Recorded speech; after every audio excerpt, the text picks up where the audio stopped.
Hi అందరికీ నమస్కారం. నేను ఇప్పుడు చెప్పేటువంటి వార్త టాక్సీ డ్రైవర్లకి ఒక అద్భుతమైనటువంటి శుభవార్త.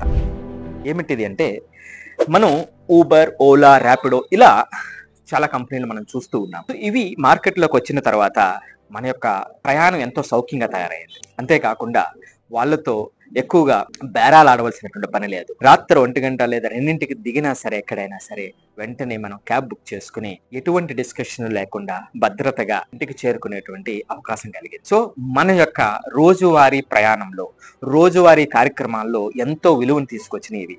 అంతేకాకుండా ఇది ఒక కోణం అయితే, ఈ మోనోపలి పెరిగిపోవడం, కంపెనీలు పెద్దగా తయారవడంతో ఆ మోనోపలిలో పీక్ అవర్ ఛార్జెస్ అని తెలియకుండానే ట్రిప్ ని క్యాన్సిల్ చేయటము, పీక్ అవర్ ఛార్జెస్ పేరు మీద 2 రెట్లు 3 రెట్లు వసూలు చేయటం అనేటువంటిది జరుగుతున్నటువంటి పని. ఇది కన్జ్యూమర్ కి సంబంధించి.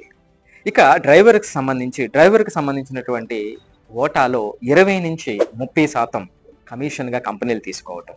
సో వాల్యూమ్ ఆఫ్ ఈ బిజినెస్ లో డ్రైవర్స్ కూడా చాలా నష్టపోవటం, వాళ్ళకి వీటి వల్ల చాలా ట్రిప్స్ వస్తున్నప్పటికీ కూడా వాళ్ళు ఉన్నటువంటి కష్టంలో 20 నుంచి 30% లాస్ పోతున్నారు అనేటువంటిది మరొక వాదన. సో వీటన్నిటిని చెక్ పెడుతూ, వీటన్నిటికీ పరిష్కారంగా Indian government of India, union ministry of cooperation and national e governance division వాళ్ళు భారత్ టాక్సీ అనేటువంటి ఒక కొత్త యాప్ ని తీసుకురాబోతున్నారు. మరి ఏంటి దీని విషయాలు అంటే, ఇది ఒక government backed driver owned taxi platform. ఇవి మేజర్ కోఆపరేటివ్ సొసైటీస్ ఏవైతే ఉన్నాయో వాళ్ళు ఫండింగ్ చేసి 300 crores వాళ్ళు భారతదేశంలో ఉన్నటువంటి ఈ టాక్సీ డ్రైవర్స్ కి హెల్ప్ చేయడం కోసం గవర్నమెంట్ ఆఫ్ ఇండియా బ్యాక్ టాక్సీ ప్లాట్ఫామ్ రాబోతున్నది.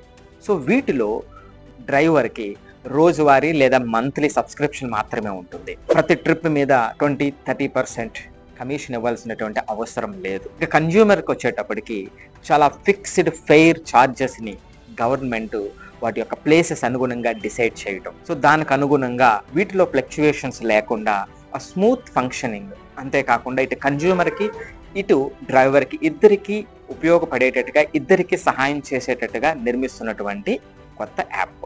దీని పైలట్ ప్రాజెక్టు నవంబర్ 25 నుంచి 650 మంది డ్రైవర్స్ తీసుకుని ఢిల్లీలో పైలట్ ప్రాజెక్ట్ గా చేయబోతున్నారు. ఈ సంవత్సరం ఆఖరిక అంటే డిసెంబర్ ఎండ్ కి 5,000 మంది డ్రైవర్స్ ని తీసుకోవాలని ఒక 20 cities లో, మేజర్ సిటీస్ లో దీన్ని ఎక్స్పాండ్ చేయాలనేటువంటి ప్లాన్స్. అదే 2030కి వచ్చేటప్పటికి 1 lakh టాక్సీ డ్రైవర్స్ ని దీని చట్టంలోకి తీసుకొచ్చి మంచి సేవలు అందించాలనేటువంటిది వీళ్ళ ప్లాన్. మరి వీళ్ళు గవర్నమెంట్ ఇనిషియేటివ్ అంటే ఎంతవరకు అవుతుంది అనేటువంటి ఒక క్వశ్చన్ మార్క్.